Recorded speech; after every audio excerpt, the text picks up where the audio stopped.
नमस्कार, बहुत बहुत स्वागत है आप सभी का आज की प्रैक्टिस क्लास में। यह प्रैक्टिस क्लास पुराने प्रश्न पत्रों पर आधारित है। तो आज का पहला प्रश्न है, भक्ति काल के किस कवि ने 12वें नाई का भेद लिखा है? तो विकल्प में है रहीम, रसखान, नंददास या फिर कृष्णदास। तो 12वें नाई का भेद किसकी रचना है?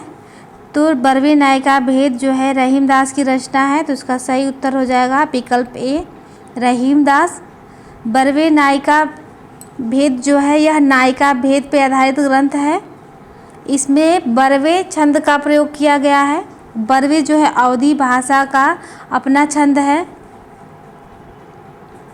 रहीमदास ने 12वें छंदों में गोपी विरह का वर्णन किया है। अगला प्रश्न है, उत्तर रामचरित का प्रधान रस है कौन सा है? तो विकल्प में है शांत, करुण, श्रृंगार या फिर वीर। तो उत्तर रामचरित यह किसकी रचना है? तो यह भवभूति का सर्वोत्कृष्ट नाटक है, जिसकी गणना संस्कृत के शीर्ष नाटकों में की जाती है। इसमें जो है 7 अंक है और उसमें बताना है कि प्रधान रस कौन सा है। तो उत्तर रामचरितम में जो है करुण रस प्रधान है। तो विकल्प दूसरा इसका सही उत्तर हो जाएगा विकल्प बी। उर्दू आगत शब्द है, तो किसका शब्द है उर्दू? तो विकल्प में है फारसी का, अरबी का, पश्तो का या फिर तुर्की का। तुर्की शब्द जो है, उर्दू शब्द जो है यह तुर्की भाषा का शब्द है। उर्दू जो है तुर्की भाषा का शब्द है। विकल्प डी इसका सही उत्तर हो जाएगा। उर्दू जो है तुर्की भाषा का शब्द है, जिसका अर्थ है शाही शिविर या खेमा। तुर्कों के साथ यह शब्द भारत में आया था और यहाँ इसका आरंभिक अर्थ खेमा या सैन्य पड़ाव था। कालांतर में उर्दू शब्द भाषा के रूप में व्यवहृत होने लगा। मोहम्मद हुसैन आज़ाद उर्दू की उत्पत्ति जो है ब्रज भाषा से मानते हैं। उर्दू भारत की शासकीय भाषाओं में से एक है। उर्दू जो है इसमें पाकिस्तान की राष्ट्रभाषा है। अगला प्रश्न है, एक में उपसर्ग का प्रयोग है, किस शब्द में उपसर्ग का प्रयोग हुआ है? तो विकल्प में है कुनकुना, कुदरत, कूढ़न या फिर कूढ़ंग। तो जिसमें उपसर्ग लगा है उसको बताना है। तो इसका सही उत्तर हो जाएगा विकल्प डी, कूढ़ंग। ढंग में जो है कु उपसर्ग लगा है तो यह बन गया है कूढ़ंग। अगला प्रश्न है, निम्नलिखित में से कौन सा अलंकार ग्रंथ नहीं है? तो विकल्प में है भाषा भूषण, शिवराज भूषण, ललित ललाम या फिर अंग दर्पण। तो कौन सी रचना जो है अलंकार ग्रंथ नहीं है? तो इसका सही उत्तर हो जाएगा विकल्प डी, अंग दर्पण। ये अंग दर्पण जो है अलंकार ग्रंथ नहीं है। इसमें जो है नक्सिक वर्णन है अंग दर्पण में। अंग दर्पण जो है रसलीन की रचना है। अगला प्रश्न है, यथाशक्ति में समास है। तो आप सभी को पता है यथाशक्ति में जो है अव्ययी भाव समास है। विकल्प ए इसका राइट आंसर हो जाएगा। जिस समास का पूर्व पद प्रधान और अव्यय हो उसे अव्ययी भाव समास कहते हैं। अव्ययी भाव समास के अन्य उदाहरण हैं जैसे आजन्म हो गया, आमरण, प्रतिदिन, यथासंभव। ये सभी जो हैं अव्ययी भाव समास के उदाहरण हैं। अगला प्रश्न है, हिंदी के मार्क्सवादी समीक्षक हैं कौन हैं? तो विकल्प में है आचार्य रामचंद्र शुक्ल, डॉक्टर नगेंद्र, डॉक्टर नामवर सिंह या फिर नंद दुलारे वाजपेयी।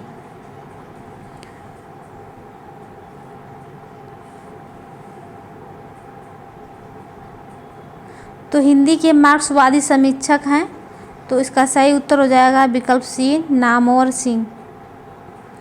डॉक्टर नामवर सिंह हिंदी के मार्क्सवादी समीक्षक हैं।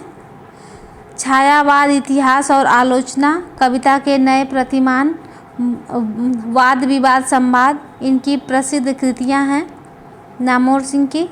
अगला प्रश्न है, निसहाय हिंदू उपन्यास के लेखक कौन हैं? तो विकल्प में है प्रताप नारायण मिश्र, बालकृष्ण भट्ट, लज्जाराम शर्मा या फिर राधा कृष्ण दास। तो निसहाय हिंदू के लेखक हैं राधा कृष्ण दास। विकल्प डी इसका सही उत्तर हो जाएगा, निसहाय हिंदू। इसका समय है 1890 ईस्वी। यह उपन्यास गोवध निवारण की भावना से लिखा गया था। यह हिंदी का पहला पूर्ण उपन्यास है। अगला प्रश्न है, एक वाक्य शुद्ध है। तो विकल्प में है, दो ही विकल्प दिए गए हैं यहाँ पे। विकल्प देख लेते हैं। तट पर लगे वृक्ष और लताओं से नदी की शोभा बढ़ गई थी। सभा में उपस्थित हर एक सदस्य का यही मत था। चलिए दूसरा विकल्प देखते हैं इसका। ऋषि मुनि आदियों के द्वारा हमें ज्ञान मिला। विकल्प 4 है, अनसुईया अत्रि ऋषि की पत्नी थी। तो इसका सही उत्तर हो जाएगा ऑप्शन डी, अनसुईया जो है अत्रि ऋषि की पत्नी थी। विकल्प डी इसका सही उत्तर हो जाएगा। अगला प्रश्न है, सौरसेनी अपभ्रंश के अंतर्गत आने वाली भाषा नहीं है। कौन है जो नहीं आती है सौरसेनी के अंतर्गत? तो विकल्प में है गुजराती, सिंधी, राजस्थानी या फिर पश्चिमी।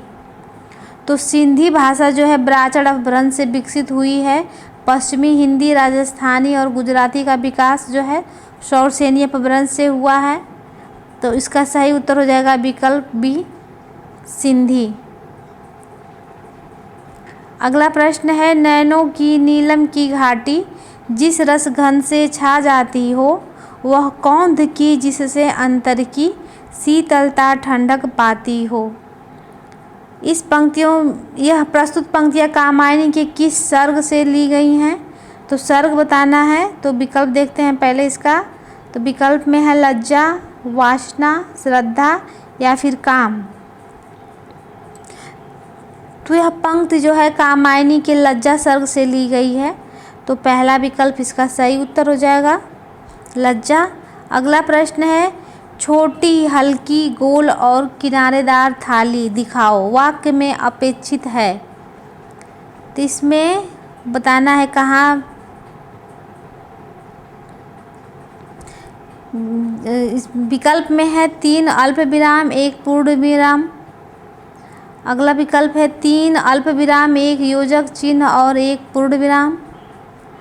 विकल्प तीसरा है सी, 4 अल्प विराम और 1 पूर्ण विराम। 4 अल्प विराम 1 योजक चिन्ह और 1 पूर्ण विराम।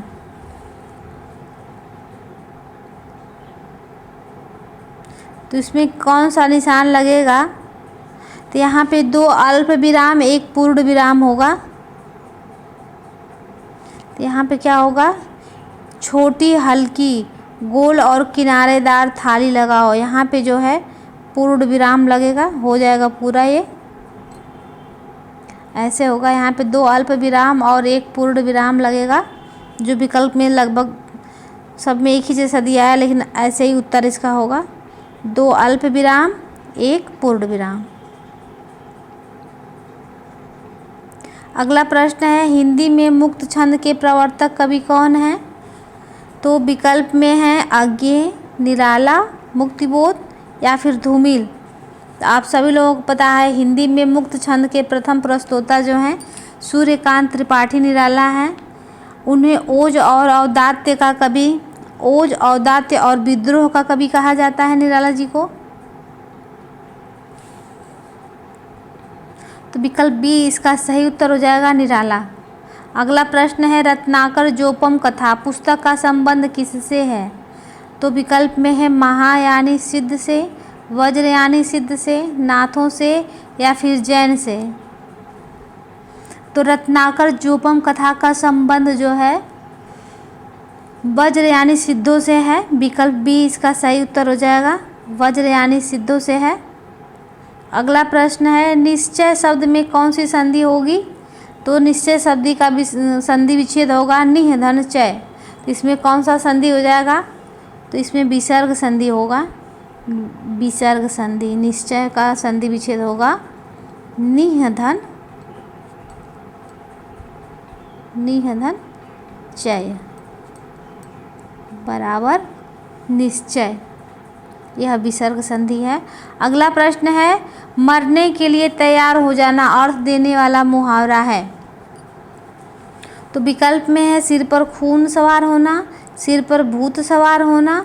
विकल्प और दो आगे दिया गया है, उसको देख लेते हैं।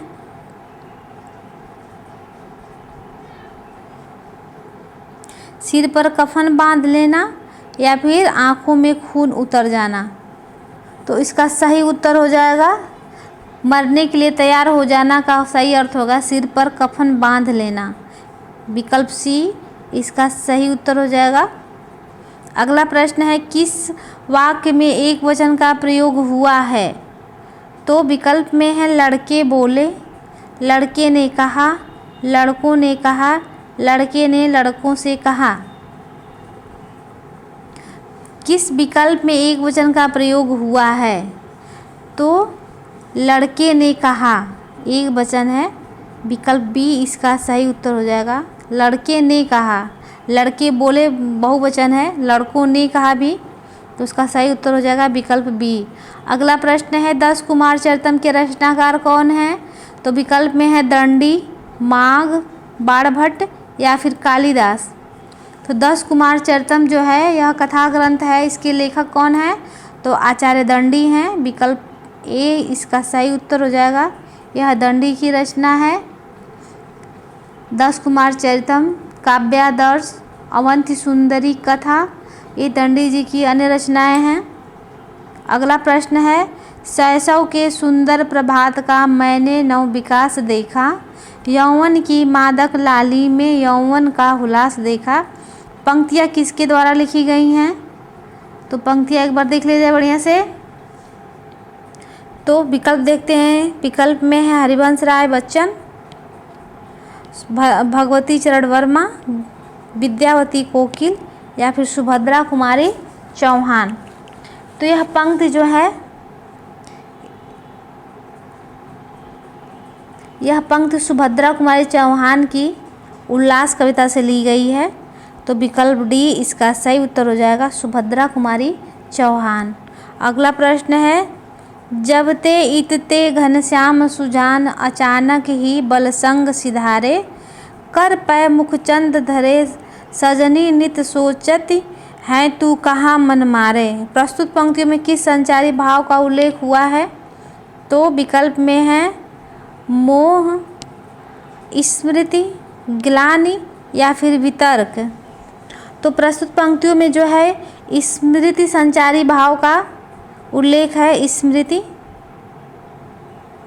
विकल्प बी इसका सही उत्तर हो जाएगा, स्मृति। अगला प्रश्न है, निम्नलिखित में से कौन सी रचना के लेखक का नाम सही नहीं है? तो विकल्प में है जुलूस रुका है विवेकी राय, शिखरों के सेतु शिव प्रसाद सिंह, तुम चंदन हम पानी विद्यानिवास मिश्र, सदाचार का तावीज श्रीलाल शुक्ल। तो उसमें पूछ रहा है कि निम्नलिखित में कौन सी रचना के लेखक का नाम सही नहीं है? तो इसका सही विकल्प हो जाएगा विकल्प डी, सदाचार के तावीज के लेखक जो हैं हरिशंकर परसाई हैं, न कि श्रीलाल शुक्ल। तो इसका सही उत्तर हो जाएगा ऑप्शन डी।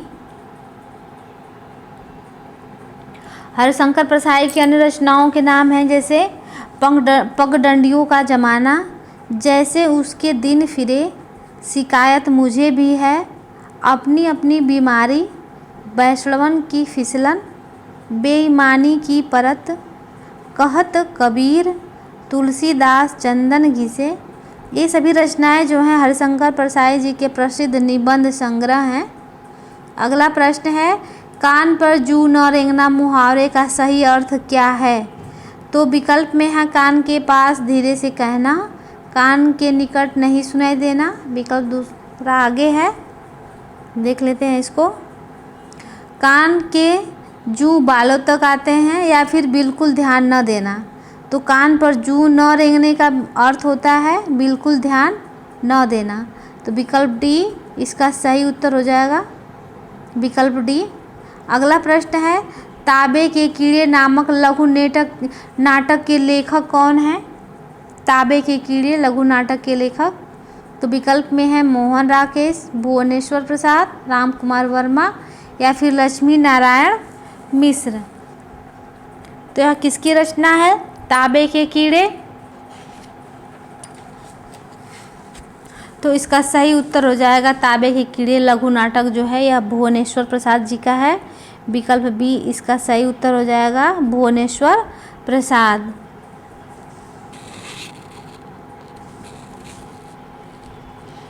भुवनेश्वर को विश्व का प्रथम असंगत नाटककार माना जाता है।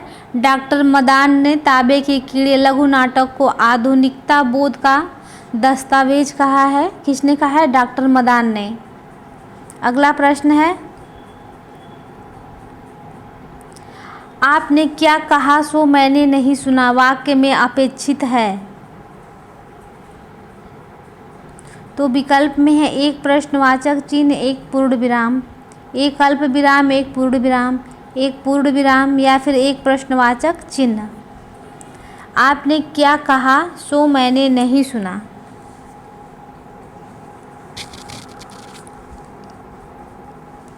तो इसमें जो है एक प्रश्नवाचक चिन्ह, अरे क्या बोलते हैं, आपने क्या कहा सो मैंने नहीं सुना। तो इसमें जो है एक अल्प विराम और एक पूर्ण विराम होगा। एक अल्प विराम, एक पूर्ण विराम। तो विकल्प बी इसका सही उत्तर हो जाएगा। अगला प्रश्न है, छायावाद बड़ी सहृदयता के साथ प्रभाव साम्य पर ही विशेष लक्ष्य रखकर चला है। छायावाद के संबंध में यह कथन किसका है? तो विकल्प में है रामचंद्र शुक्ल, नंद दुलारे वाजपेयी, हजारी प्रसाद द्विवेदी या फिर शांति प्रिय द्विवेदी। तो छायावाद बड़ी सहृदयता के साथ प्रभाव साम्य पर ही विशेष लक्ष्य रखकर चला है। छायावाद के संबंध में यह कथन जो है आचार्य रामचंद्र शुक्ल जी का है। विकल्प ए इसका सही उत्तर हो जाएगा, आचार्य रामचंद्र शुक्ल। अगला प्रश्न है, संबत 16 से 31 करहु कथा हरिपद धरि शीशा। उपर्युक्त पंक्तियों में किस प्रसिद्ध ग्रंथ के रचना काल का संकेत किया गया है? तो विकल्प में है पद्मावत, अनुराग बांसुरी, रामचरितमानस या फिर रामचरित चिंतामणि।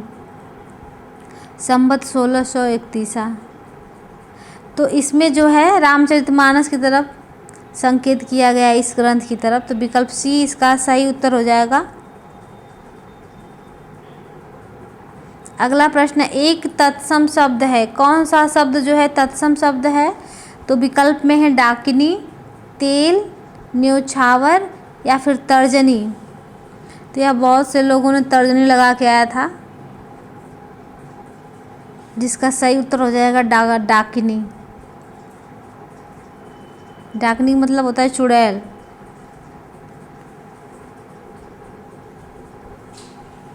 डाकिनी का ही अर्थ डायन या चुड़ैल।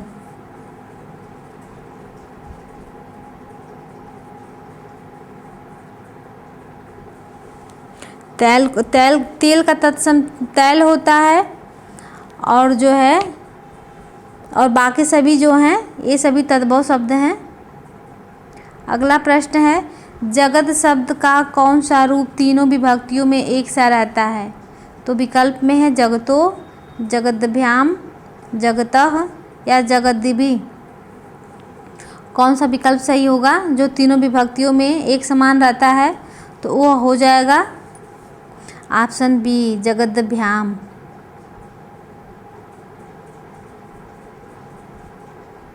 अगला प्रश्न है, बिहारी अकेले कवि हैं जिन्होंने ग्रामीण संस्कृति के विरुद्ध घृणा की अभिव्यक्ति की है। यह कथन किसका है? तो विकल्प में है रामचंद्र शुक्ल, हजारी प्रसाद द्विवेदी, डॉक्टर नगेंद्र या फिर डॉक्टर बच्चन सिंह। तो यह कथन जो है डॉक्टर बच्चन सिंह का है। विकल्प डी इसका सही उत्तर हो जाएगा, डॉक्टर बच्चन सिंह। अगला प्रश्न है, एक की वर्तनी शुद्ध है, वह कौन सा है जिसकी वर्तनी शुद्ध है? तो विकल्प में है अन्नानास, अक्षौहिणी, आकस्मिक या फिर आकाल। एक ही है जो जिसका वर्तनी शुद्ध है, वो है अनन्नास। विकल्प ए इसका सही उत्तर हो जाएगा, अनन्नास सही लिखा गया है। अक्षौहिणी होता है आकस्मिक होता है, और आकाल का क्या होता है, अक्षौहिणी होगा। यहाँ पे जो है इस पे मात्रा लगी रहेगी, अक्षौहिणी, ये शुद्ध होगा। आकस्मिक होगा,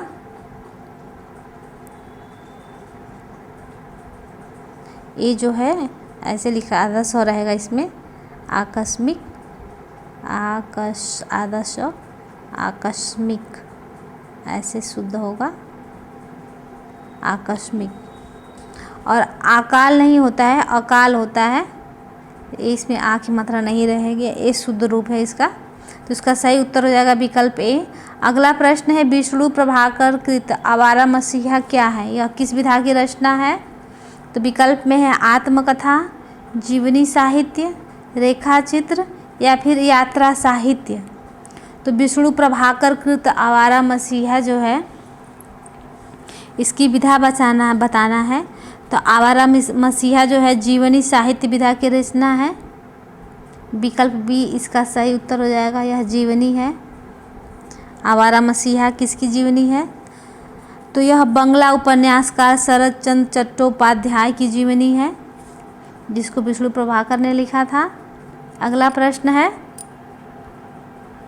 सांथाली भाषा परिवार से संबंधित है, कौन है सांथाली भाषा परिवार से संबंधित? तो विकल्प में है भारोपीय परिवार, द्रविड़ परिवार, आस्ट्रिच परिवार या फिर चीनी तिब्बती परिवार। तो सांथाली जो है आस्ट्रिच परिवार से संबंधित भाषा है। विकल्प सी इसका सही उत्तर हो जाएगा, आस्ट्रिच परिवार की भाषा है। भारत में संथाली भाषा का प्रयोग झारखंड, असम, बिहार, उड़ीसा, त्रिपुरा और पश्चिम बंगाल में होता है।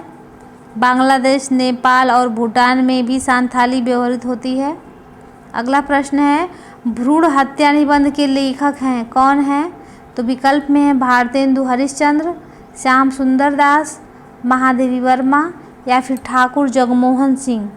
तो भ्रूण हत्या जो है भारतेंदु हरिश्चंद्र जी की रचना है। भारतेंदु हरिश्चंद्र का निबंध है यह भ्रूण हत्या। अगला प्रश्न है, निम्नलिखित में से किस रचना और उसकी विधा का नाम सही नहीं है? तो विकल्प देखते हैं। विकल्प में है ऋण जल धन जल, रिपोर्टाज, क्या भूलूं क्या याद करूं, आत्मकथा, आवारा मसीहा जीवनी, जूठन संस्मरण। तो उसकी विधा का नाम सही नहीं है, वो बताना है। तो इसका सही उत्तर हो जाएगा विकल्प डी, जूठन जो है संस्मरण नहीं, बल्कि यह ओम प्रकाश वाल्मीकि की आत्मकथा है जूठन। अगला प्रश्न है, पंत जी की रचनाओं बीड़ा और पल्लव दोनों में अंग्रेजी कविताओं से लिए हुए भाव और अंग्रेजी भाषा के लाक्षणिक प्रयोग हुए मिलते हैं। यह कथन किसका है? तो विकल्प में है डॉक्टर नगेंद्र, रामचंद्र शुक्ल, रामविलास शर्मा या फिर बच्चन सिंह। तो पंत जी की रचनाओं बीड़ा और पल्लव दोनों में अंग्रेजी भाषा के लाक्षणिक प्रयोग बहुत से मिलते हैं। यह कथन जो है आचार्य रामचंद्र शुक्ल जी का है। तो विकल्प बी इसका सही उत्तर हो जाएगा, आचार्य रामचंद्र शुक्ल। अगला प्रश्न है, किसी शुभ कार्य को विधि विधान और श्रद्धा पूर्वक करना क्या कहलाता है? तो विकल्प में है प्रार्थना, अभ्यर्थना, अनुष्ठान या फिर मंत्रणा। तो किसी शुभ कार्य को विधि विधान और श्रद्धा पूर्वक करना जो है अनुष्ठान कहलाता है। विकल्प सी इसका सही उत्तर हो जाएगा, अनुष्ठान। अगला प्रश्न है, शांति प्रिय द्विवेदी कृत पारिव्राजक की प्रजा क्या है? तो विकल्प में है जीवनी, आत्मकथा, यात्रा साहित्य या फिर रेखा चित्र। तो परिव्राजक की प्रजा शांति प्रिय द्विवेदी जी की क्या है? आत्मकथा है। विकल्प बी इसका सही उत्तर हो जाएगा।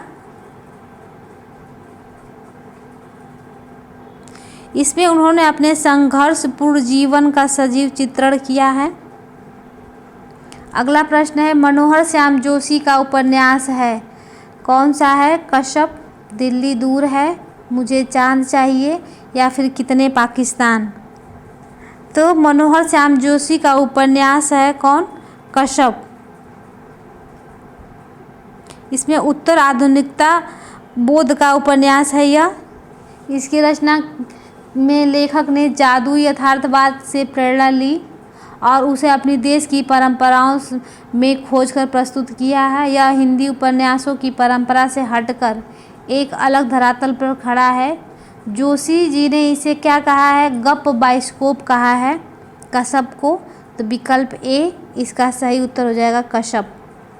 अगला प्रश्न है, अंतस्थ व्यंजन है, कौन सा वर्ड है जो अंतस्थ है? तो विकल्प में च छ ज झ त थ द ध प फ ब भ य र ल व। तो आप सभी लोगों को पता है कि य र ल व जो है अंतस्थ व्यंजन है। तो विकल्प डी इसका सही उत्तर हो जाएगा।